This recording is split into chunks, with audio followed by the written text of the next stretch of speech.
So, Mark Carney did a thing. Finally taking a declarative stance on the war between Israel and Palestine, the PM signaled Canada's intention to recognize Palestine as a sovereign state. Why did it take so long? Who knows? But there is some excellent news. On August 4th, Canada joined with 5 other nations to provide humanitarian relief to Gaza. Over 21,000 pounds of relief aid was airdropped into the region, with Israel reporting 120 packages that circumvented their blockade. And with this act, Carney's government is actually saying out loud, with their mouths, that Israel is violating international humanitarian laws. I don't know how we've dragged our feet on this whole what is a genocide question for so long. What with so many people having pointed out what it clearly is. So this is a very good thing that Canada has done. You know, we're taking a stance on injustice. We're providing aid. We're finally taking a swing at that old international peacekeeper identity that we used to have. The one we've sort of just let die. Ever since the Harper era, anyways. So this is a good moral thing to have done. I am not trying to take that away from our boy Mark. But I would like to point out one little piece of his speech on the matter. Because I am not a Carney stan. Mostly because for the first 7 months of his term as Prime Minister and leader of the Liberal Party, Mark has led one hell of a conservative government. The rising anti-Semitism in words, actions, and violence, including against Jewish communities right here in Canada, is abhorrent. And it's why we're introducing legislation this fall that will make it a criminal offense to intentionally and willfully obstruct access to any place of worship, to schools and community centers. Now, what does that sound like? Have you ever heard of a bubble zone? It's a lot less sexy than it sounds.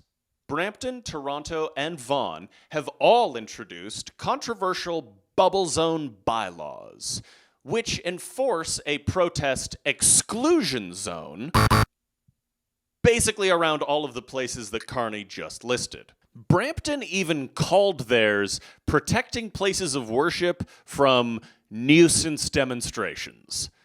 Brampton, where government officials can refer to the peaceful assembly of their constituents as a nuisance.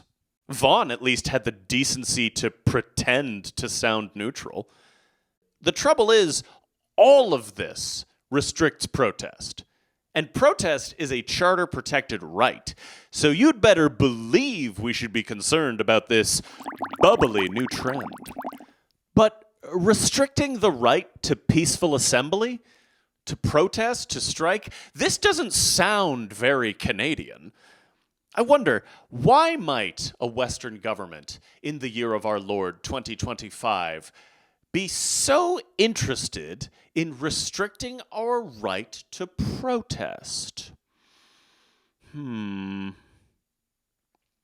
I can't think of any reason, so you know they must have some good ones. What the proponents of bubble zone bylaws will say is that they protect vulnerable people from intimidation, assault, threats of violence, hate speech, particularly around places of worship, community centers, schools, parks, all of the places.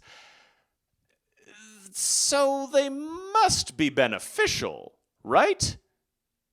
The argument falls apart when you remember that assault is already a crime. So is hate speech.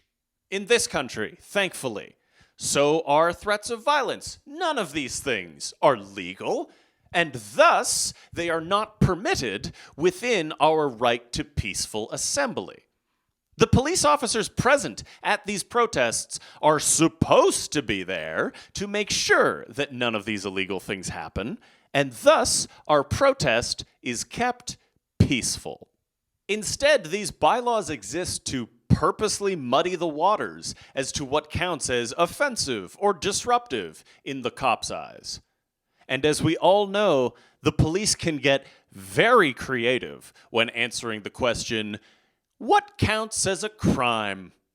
The government is even more vague on that than what counts as a genocide, apparently. The point of a protest is to be an inconvenience for the people being protested. That is how we get them to listen.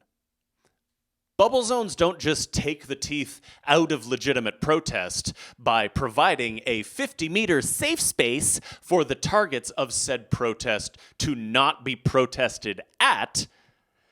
Bubble zones also serve to make protest irrelevant. So, at best, these bylaws exist to remove the purpose of active and engaged protest amongst your citizens. It's a lot easier to ignore someone's complaints when they are physically and legally restrained from making them, or at worst, and viewed more cynically, which I'm very good at doing, it's a test. The Carney government is introducing legislation that has already tested the waters at the municipal level, which could give them precedent to start setting up federal bubble zones. Federal restrictions on our right to protest. Federal restrictions on the people's power. And once they start stripping down one of the charter rights, you'd better believe that the Red Tories in Carney's government will start sizing up the others, to rid themselves of any other troublesome nuisances that come with running a free and democratic society. Because if there is one thing that the Liberal majority under Prime Minister Mark Carney can do, it's run a conservative government. Fuck. Editing Ross here. You've made it to the end of the video. Congratulations. Since you're still here, maybe consider dropping a like and a subscribe.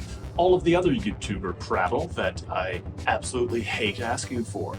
And since you're probably in the market for another video, did you know that I also do comedy that isn't overtly political? It's a great time. Consider watching one.